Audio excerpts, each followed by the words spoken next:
Hi అండి. ఈరోజు నేను సూర్యాపేట జిల్లా మేలచెరు శ్రీ అయ్యప్ప స్వామి టెంపుల్ దగ్గరకొచ్చాను చూద్దాం. సూర్యాపేట జిల్లా మేలచెరువులోని శ్రీ అయ్యప్ప స్వామి ఆలయం స్థానికంగా అత్యంత పవిత్రమైన పుణ్యక్షేత్రంగా విరజిల్లుతోంది. ఈ ఆలయం చుట్టుపక్కల మండలాల్లోని భక్తులందరికీ ప్రధాన ఆధ్యాత్మిక కేంద్రంగా ఉంది. ప్రతి సంవత్సరం కార్తీక మాసం నుండి మకర సంక్రాంతి వరకు ఇక్కడ అయ్యప్ప దీక్ష పరుల సందడి ఎక్కువగా ఉంటుంది.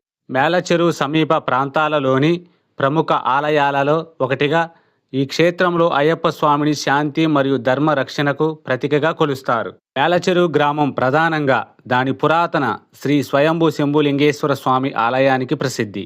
ఈ చారిత్రక నేపథ్యం కారణంగా ఇక్కడి అయ్యప్ప ఆలయం కూడా భక్తుల విశ్వాసాలను చొరగొంది. ప్రధాన ఉత్సవాలు: మండల పూజ నవంబర్, డిసెంబర్ మాసాల్లో ప్రత్యేక పూజలు మరియు అన్నదాన కార్యక్రమాలు నిర్వహిస్తారు. శబరిమల తరహాలోనే ఇక్కడ కూడా మకర జ్యోతి వేడుకలు నిర్వహిస్తారు. ఈ సమయంలో భక్తులు పెద్ద ఎత్తున పడిపూజ నిర్వహిస్తారు. ఆలయ ప్రాంగణంలో గణపతి, సుబ్రహ్మణ్య స్వామి ఉప ఆలయాలు కూడా ఉన్నాయి. శ్రీ అయ్యప్ప స్వామి అనేది శంకర, శివ మరియు విష్ణువు రూపాల కలయికగా పూజించే దైవ రూపం. ఆయనను ముఖ్యంగా మకర జ్యోతి, మకర సంక్రాంతి సమయంలో పెద్దగా పూజిస్తారు. సూర్యాపేట జిల్లా మేలచెరువు గ్రామంలో వెలిసిన శ్రీ అయ్యప్ప స్వామి ఆలయం తెలంగాణలోని ఎంతో ప్రసిద్ధి చెందిన పుణ్యక్షేత్రం. ఈ ఆలయాన్ని తెలంగాణ శబరిమల అని భక్తులు ఎంతో భక్తితో పిలుచుకుంటారు. శబరిమల వెళ్ళలేని భక్తుల కోసం, అలాగే ఆ స్వామి దర్శన భాగ్యం ఇక్కడే కల్పించాలనే సంకల్పంతో ఈ ఆలయ నిర్మాణం జరిగింది. ఈ క్షేత్రం కేవలం ఒక గుడిగానే కాకుండా అయ్యప్ప దీక్ష పరులకు ఒక గొప్ప ఆధ్యాత్మిక కేంద్రంగా మారింది. 18 మెట్లు శబరిమల తరహాలోనే ఇక్కడ కూడా 18 బంగారు పూత పూసినట్టు మెట్లు ఉన్నాయి. ఇరుముడి ఉన్న భక్తులు మాత్రమే ఈ మెట్ల ద్వారా స్వామిని దర్శించుకుంటారు. విగ్రహ రూపం: ఇక్కడ ప్రతిష్ఠించిన అయ్యప్ప స్వామి విగ్రహం శబరిమలలోని మూల విరాట్టును పోలి ఉంటుంది. ఉప ఆలయాలు: ప్రధాన ఆలయంతో పాటు ఇక్కడ గణపతి, మాలికాపూర్ అత్తమ్మ దేవి, కరుప్ప స్వామి వంటి ఉప ఆలయాలు కూడా శబరిమల సంప్రదాయం ప్రకారం నిర్మించబడ్డాయి. మండల కాలం నవంబర్, జనవరిలో ఇక్కడ భక్తులు రద్దీ విపరీతంగా ఉంటుంది. మకర జ్యోతి: శబరిమలలో మకర సంక్రాంతి రోజున జ్యోతి దర్శనం జరిగినట్లే ఇక్కడ కూడా ప్రత్యేక పూజలు, మహాపడిపూజ నిర్వహిస్తారు. దూర ప్రాంతాల నుండి వేల సంఖ్యలో భక్తులు ఇక్కడికి చేరుకొని ఇరుముడి సమర్పిస్తారు. మీరు ఈ ఆలయాన్ని సందర్శించాలనుకుంటే కార్తీక మాసం నుండి సంక్రాంతి వరకు ఉన్న సమయం అత్యంత శోభాయమానంగా ఉంటుంది. అయ్యగారు, అయ్యప్ప స్వామి టెంపుల్ గురించి చెప్పండి. భక్త మహాశయులందరికీ విజ్ఞప్తి తెలియజేయనది ఏమనగా, శ్రీ ధర్మశాస్త్ర అయ్యప్ప స్వామి వారి దేవస్థానము 2వ తారీఖు 2వ నెల 2006 సంవత్సరంలో దీనికి శంకుస్థాపన చేయడం జరిగింది.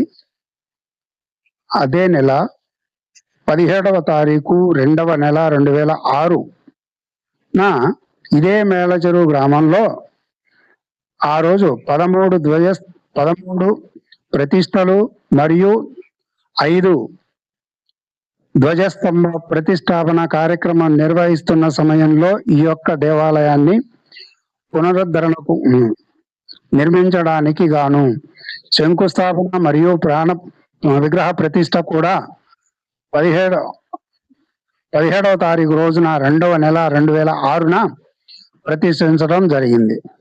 ఈ యొక్క ఆ రోజు నుంచి ఈ రోజు వరకు కూడా శ్రీ ధర్మశాస్త్ర అయ్యప్ప స్వామి వారి దేవస్థానంలో నిత్య నైవేదన, నిత్య అభిషేక పూజా కార్యక్రమాలు నిర్వహించడం జరుగుతుంది. మరియు దీనికి సంబంధించి ఎటువంటి మూలధనం కానీ, ఎటువంటి స్థిరచర ఆస్తులు కానీ ఏమీ లేవండి. ఈ డెవలప్మెంట్ కూడా ప్రతి సంవత్సరం భక్తుల ద్వారాగా వచ్చినటువంటి కానుకలు అయితేనేమండి, చందాలు అయితేనేమండి, దాన గుణ దాతలు ఇచ్చిన ప్రతి రూపాయి కూడా ఈ యొక్క దేవాలయం అభివృద్ధి కొరకు వినియోగించి ఈ దేవాలయాన్ని ఇంతవరకు డెవలప్మెంట్ చేసుకుంటూ వస్తున్నాము. ఇక ముందు కూడా మన దేవాలయంలో నవగ్రహ ప్రతిష్ట ఒకటి మరియు కొన్ని కార్యక్రమాలు చేయవలసినవి ఉన్నవి కావున దాతలు కానీ, దాన గుణ దాతలు ఎవరైనా సరే ఈ యొక్క దేవాలయానికి మీ యొక్క సహాయ సహకారాలు అందించి మీ యొక్క దేవాలయ అభివృద్ధి కార్యక్రమంలో మీరు కూడా మీ వంతు సహాయాన్ని అందించి శ్రీ ధర్మశాస్త్ర అయ్యప్ప స్వామి వారి యొక్క అనుగ్రహము మరియు దీవెనలను పరిపూర్ణంగా పొంది ఈ యొక్క బాధలు కానీ కష్టాలు కానీ ఇతి బాధలన్నీ కూడా తొలగిపోయే విధంగా ధర్మశాస్త్ర అయ్యప్ప స్వామి వారి యొక్క ఆశీస్సులు మీ అందు పరిపూర్ణంగా ఉండాలని, మీ వంశం వృద్ధి చెందాలని, గోత్రం వృద్ధి చెందాలని భక్తులందరినీ అయ్యప్ప స్వామి వారి తరపున ఆశీర్వాదం మీ అందరికీ నేను అందించడం జరుగుతుంది. స్వామియే శరణమయ్యప్ప, స్వామియే శరణమయ్యప్ప, అయ్యగారు స్వామియే శరణమయ్యప్ప. అమ్మ టైమింగ్ వేళ మన గుడి టైమింగ్ ఉదయము 5:30 గంటల నుంచి అభిషేక పూజా కార్యక్రమం నిర్వహించడం జరుగుతుంది. 6:30 లోపు వరకు అభిషేకాలు అయిపోతాయి.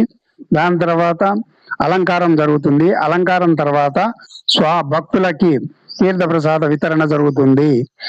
ఇది గమనించగలరు భక్తులందరూ కూడా. ఈ ఆలయం చుట్టూ ఉండే ప్రశాంతమైన వాతావరణం భక్తులకు మానసిక ప్రశాంతతను ఇస్తాయి. దీక్షపరులు ఇక్కడ బస చేయడానికి, భజనలు నిర్వహించుకోవడానికి ఆలయ కమిటీ వారు అన్ని సౌకర్యాలు కల్పించారు. నా వీడియో నచ్చిన వాళ్ళు లైక్ చేయండి, షేర్ చేయండి, సబ్స్క్రైబ్ చేయండి, బెల్ బటన్ నొక్కండి.